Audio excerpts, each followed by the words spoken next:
માટે આ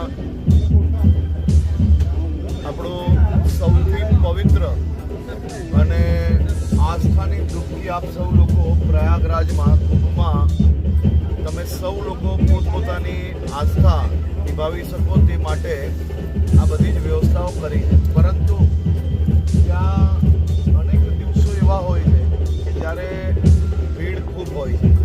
એટલે મારી આપ સૌને વિનંતી છે કે જે કંઈ પ્રશાસન દ્વારા જે આજે માહિતી આપવામાં આવે એ માહિતીનું સંપૂર્ણ રીતે પાલન આપણે લોકોએ કરવું જોઈએ, જેથી કોઈ બી પ્રકારની બીજી તકલીફ પડે નહીં.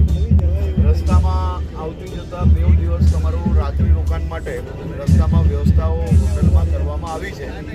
ત્યાં બી ગુજરાત ટુરિઝમનું જે ડોમ બનાવવામાં આવ્યું છે એ ડોમ હાલમાં જે પહેલી બસો જતી હતી એના માટેની વ્યવસ્થા છે. અને કાલે જ આપણે એ ડોમમાં બીજી જગ્યા મળી છે જેનો ડોમ બની રહ્યો છે, પરંતુ એ લાભ તમને લોકોને પહેલા દિવસે જ મળી શકે એવી નથી રહ્યો.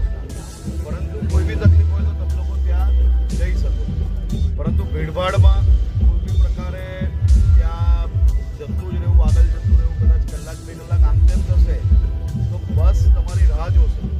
પરંતુ તમે ભાગાદોડીમાં તમે કોઈ બી પ્રકારે જતા નહીં. મારી આપ સૌને વિનંતી છે, બની શકે છે કે થોડું ચાલવું પડશે, કારણ કે આપણે સૌ સમજીએ છીએ કે 10-15 કિલોમીટરનો જે રશ છે ત્યાં સુધી બસ જવાની પરમિશન નથી. આપણે યુપી એસઆરટીસી એટલે કે ત્યાંનો યુપી જે સરકારી બસ છે એની માંગણી કરી છે તમારા સૌની વ્યવસ્થાઓ માટે, જેટલી મળશે એ રીતે વ્યવસ્થા આપશે. પરંતુ તમારા સ્ટોપ પછી થોડી ઘણી ચાલવાની માનસિકતા જોડે જ આપણે લોકો સૌ લોકો તૈયારી રાખજો.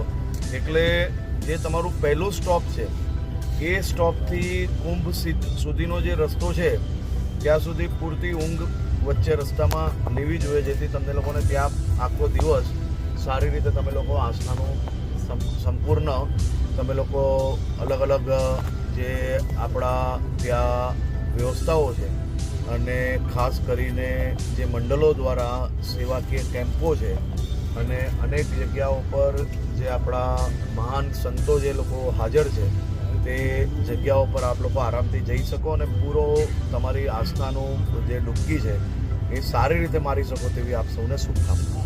Thank you.